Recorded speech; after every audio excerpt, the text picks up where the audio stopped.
Coming up on Arirang News. With Israel's retaliatory strike in Lebanon's Beirut killing the highest-ranking Hezbollah official, and Hamas's political leader too assassinated in a suspected Israeli attack, the Middle East is seeing its most serious escalation of tension. On the back of a robust performance by the chip business, Samsung Electronics' operating profit for the second quarter reached 10.44 trillion won, surging around 15 times from a year earlier. Team Korea extended its medal-winning streak on Tuesday, with Shin Yu-bin and Im Jong-hoon snatching bronze in the mixed doubles table tennis, the first medal in 12 years, and judoka Lee Jun-hwan claiming another bronze in the men's under 81-kilogram judo.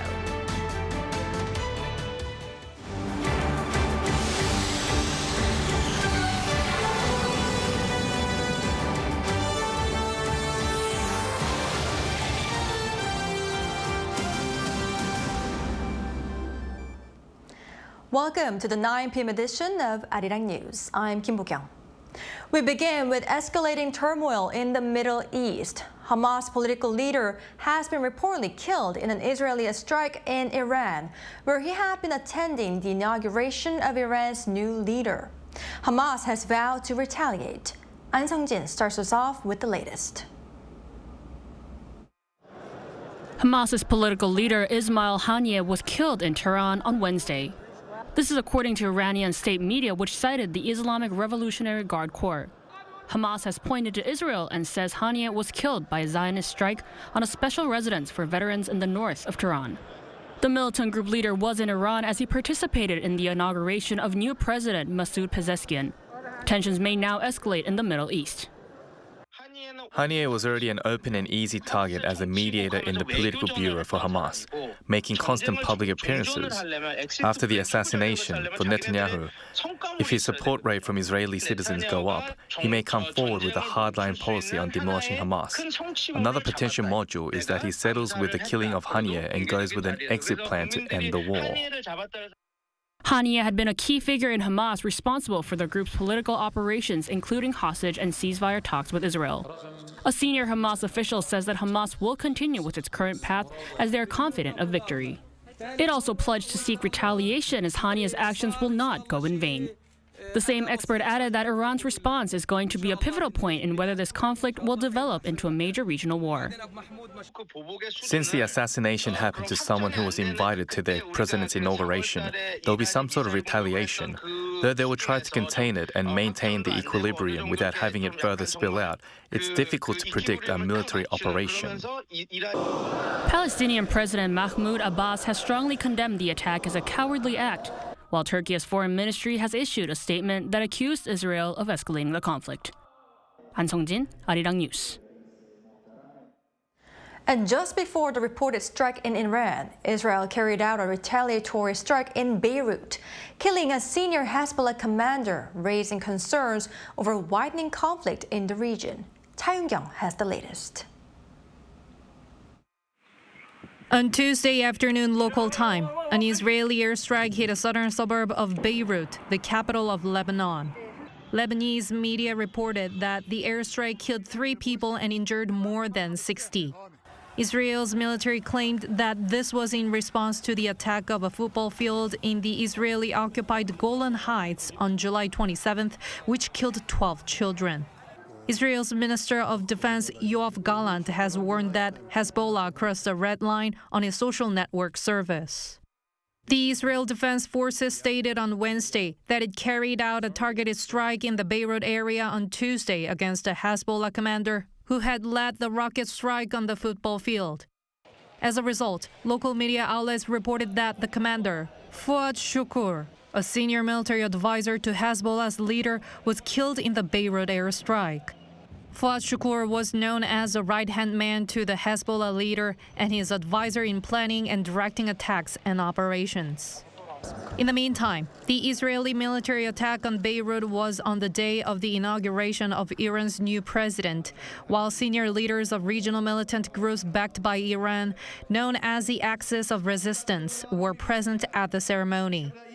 According to Iranian media, Iran's embassy in Beirut condemned the cowardly and criminal attack in a statement on Tuesday. Pundits say that the strike might escalate into a full-scale war between Israel and Hezbollah, since tensions are now at their highest.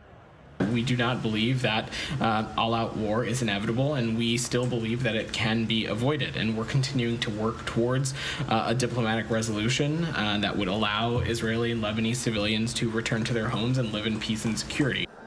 Iran's foreign ministry spokesman strongly condemned the attack and said it was a clear violation of Lebanon's sovereignty, adding that Hezbollah and Lebanon had the right to retaliate against Israel.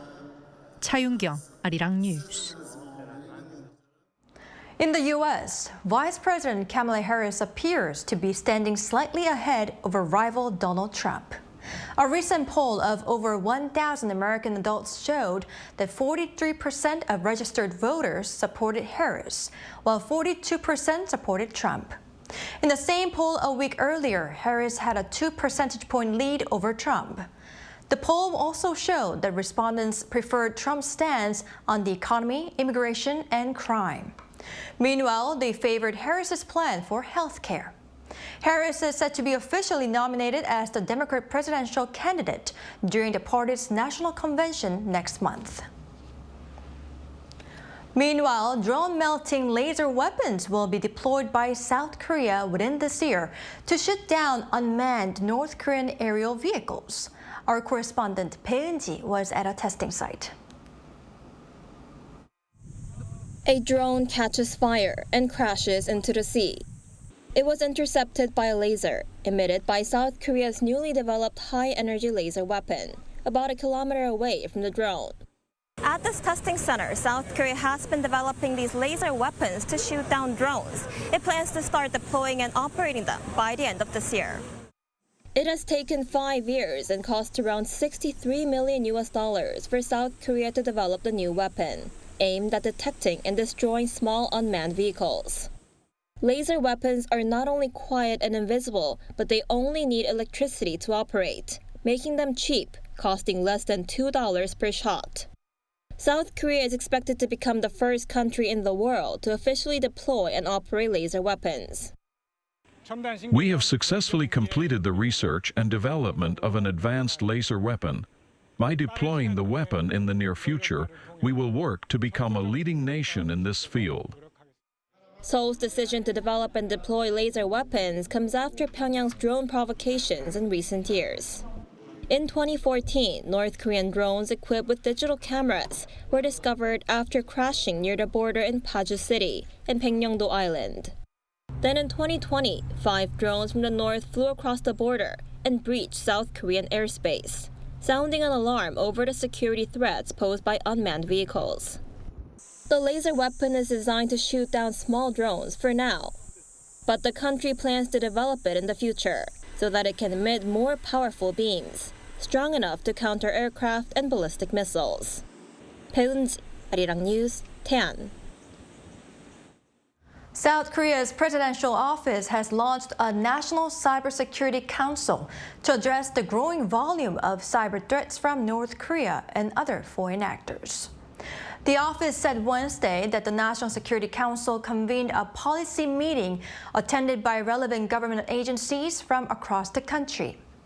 The president's third deputy national security advisor, Wang Yun-jong, said North Korea is continuing its illegal cyber activities, including the theft of virtual assets to finance the regime's missile development, among other operations such as the sending of balloons packed with detritus across the border. Wang also stressed that government-backed organizations and hacking groups worldwide are targeting confidential information, using artificial intelligence and cloud technology to carry out cyber attacks. Through the new Pan-Government Council, Seoul will aim to systematically counter evolving cyber threats through an integrated national response.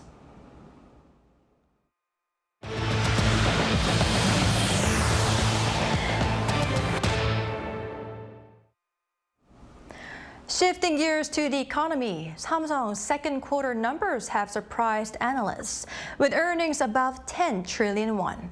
Moon Hae-ryun has the numbers. South Korean tech giant Samsung Electronics posted an earnings surprise for the second quarter of this year, seeing big gains in the memory chip sector. On Wednesday, the company reported an operating profit of 10.44 trillion Korean won between April and June, which is more than 14 times that of what was recorded in the same period last year. This equates to around $7.5 billion and comes following the firm's first quarterly earnings, which saw a surplus for the first time in 5 quarters. It's the first time in 10 quarters that the firm's quarterly earnings have surpassed 10 trillion won. By department, Samsung's DS division dealing with chips tallied 6.45 trillion Korean won in earnings due to strong demand for memory semiconductors such as high-bandwidth memory chips. Based on sales in this division alone, it overtook Taiwan's TSMC for the first time since the second quarter of 2022. The recovery in the market is seen as being a result of continued investment in artificial intelligence by cloud service providers and growing demand for AI in many businesses. The AI boom has also improved the company's foundry business sector, doubling its clientele in AI and high-performance computing as more orders came in for its state-of-the-art process technologies. Other than chips, the firm's MX division in charge of smartphones accounted for 2.23 trillion Korean won in operating profit, a decline from the previous quarter. Samsung Electronics attributed this to an overall decline in demand for premium smartphones, but stated that its Galaxy S24 series continued its success in shipments and revenue. Going into the second half of the year, the firm expects the memory chip market to continue flourishing. In turn, it plans to increase sales of its newest generation of HBM, the HBM3E. With its HBM3 chips cleared for use in NVIDIA's processors in China, analysts predict that the more sophisticated HBM3E chips could be given the green light for NVIDIA's other AI processors later this year and give the firm's earnings a boost for the third quarter. The overall demand for smartphones is also expected to increase in the third quarter of the year, as well as premium products integrating AI features. 문혜련, Arirang News. The United States is to ramp up its efforts to keep the Chinese chip industry in check. According to Reuters on Wednesday, the Biden administration is to reveal a new regulation on exports of chip manufacturing equipment from some foreign countries to Chinese chip makers. This would limit Chinese chip makers from receiving equipment from Israel, Taiwan, Singapore, and Malaysia. Around 6 manufacturing factories in China are expected to be affected. However, the U.S. government ensured that shipments from allies such as South Korea, Japan, and the Netherlands would be excluded. This rule is an extension of the Foreign Direct Product Rule, which states that the U.S. government has authority to regulate products that use American software or technology, even if they are made in a different country. South Korea's automobile exports recorded an all-time high in the second quarter of this year.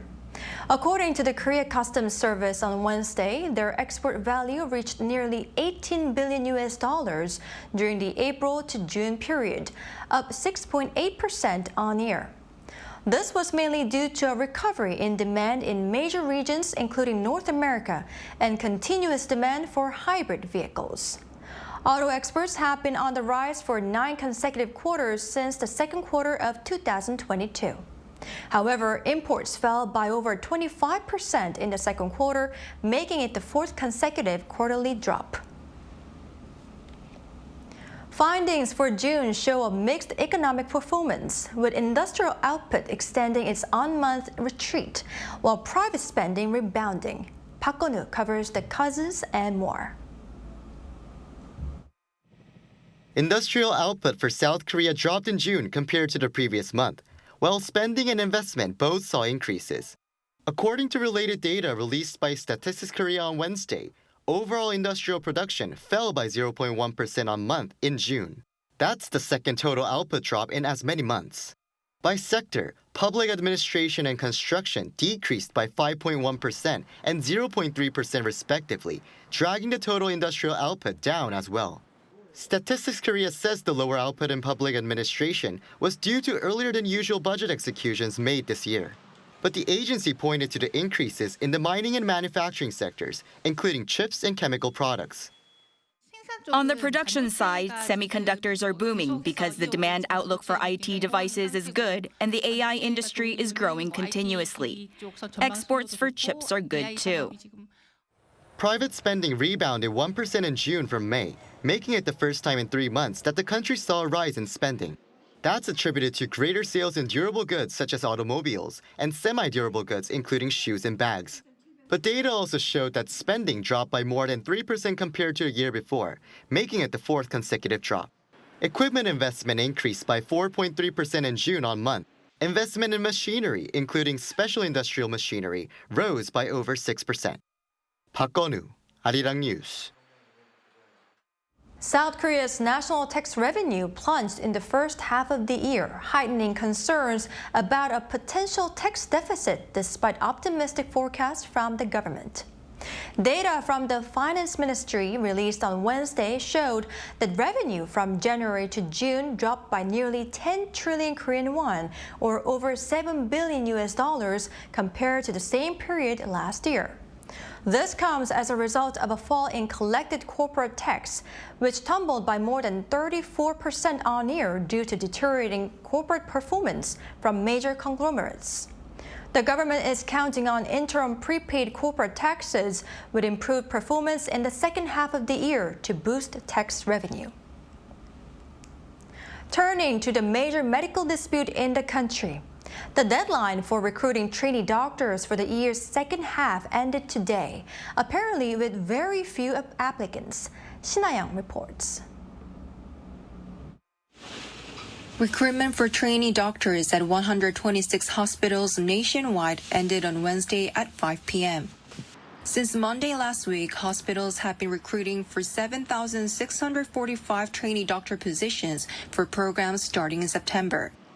Although the government offered disciplinary exemptions for returning junior doctors, very few have applied. These included an exemption from the rule prohibiting residents who resign during their training period from returning to the same position within a year. However, the medical community has largely ignored the recruitment efforts, with some medical professors planning to boycott training programs for junior doctors and calling for the government to scrap its medical reform plan before any negotiations. Health Minister Cho Kyung said on Tuesday that the government is aware of the low application numbers, but reiterated that no additional measures would be taken to encourage returns. The number of applicants to the country's 5 major training hospitals is very low. Some have had no applicants at all, while others, such as Seoul National University Hospital and Samsung Medical Center, had only a few ahead of the deadline. Before the recruitment ended, an official from one of the hospitals said that it was uncertain if the number would even exceed single digits. Amid this situation, resident doctors who have not returned are seeking jobs at private clinics, resulting in a decrease in salaries as more people compete for limited positions. Meanwhile, the Korean Medical Association announced on Wednesday that it has formed a task force to help non-returning resident doctors who are struggling to find jobs. It will connect these residents with private clinics and create a standard contract after determining a salary range that both residents and private clinics can agree on. Sinayong, Arirang News. Journalist turned politician Lee Jin-suk has begun her first day at work as the head of the nation's broadcast watchdog. After the longest ever confirmation hearing at the National Assembly, Lee went straight to work at the Gwacheon Government Complex earlier on this Wednesday. The appointment of the head of Korea Communication Committee does not require parliamentary approval. Her nomination by President Yoon Suk-yeol has been met with fierce backlash from opposition lawmakers. Separately, President Yoon has tapped former governor of Gyeonggi-do Province Kim Mun-soo to lead the Labor Ministry. Kim is a 3-term lawmaker who last served as the chair of the Presidential Economic, Social, and Labor Council. President Yoon has also appointed new ambassadors. For Japan, Park Cheol-hee, former chancellor of the Korean National Diplomatic Academy, and for Australia, former Admiral Shim Seung-sub.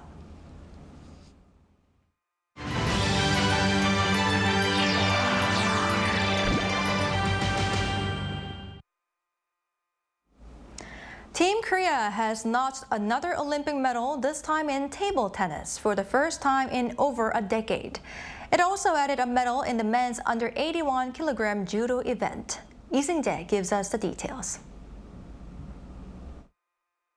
It took 12 years, but South Korea finally added an Olympic medal in table tennis. It was in mixed doubles with Shin Yoo-bin and Im Jong-hoon, ending the long drought by winning bronze. The Shin-Lim duo defeated Wang Chun-ting and Du Hoi-Kem of Hong Kong in straight sets 4-0, winning their first career Olympic medals. The two fought for the third-place finish after falling short against the top-seeded mixed pair from China in Wang Chu-chin and Sun Yun-sha during the semifinals on Monday.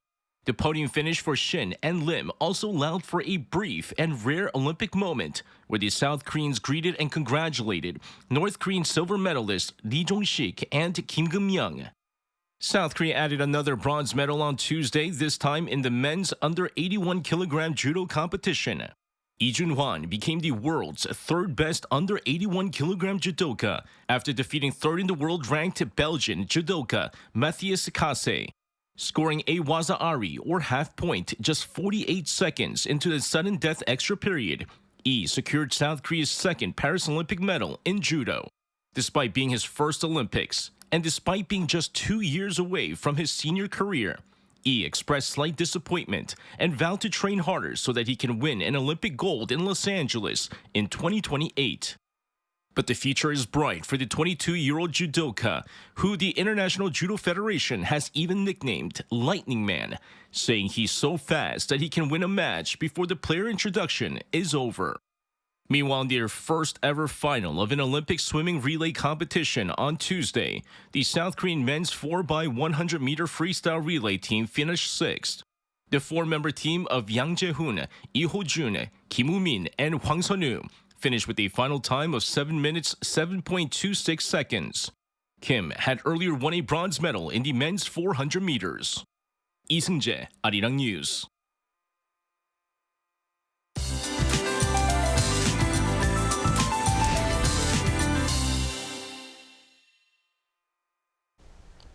In Seoul, a heatwave warning has been in place for 2 days in a row, with heat of around 35 degrees Celsius continuing nationwide. This morning, heatwave warnings were expanded to the capital area as a whole, as well as Gangwon-do province and the Chungcheong-do and Jeollado provinces. Heatwaves and tropical nights will continue as a hot and humid North Pacific high pressure expands. The temperature rises to its highest by 4 p.m., and the number of people suffering from heat-related illnesses is increasing rapidly. Please find time to rest in the shade when you're outside and drink water even if you're not thirsty. Tomorrow morning will start off at 25 to 27 degrees all over the country. Highs will move up to 33 in Seoul, Daegu 36, Gyeongju 37 degrees. There's more rain forecast in Seoul and other central parts of the country on Friday. That's all for Korea. Here are the weather conditions around the world.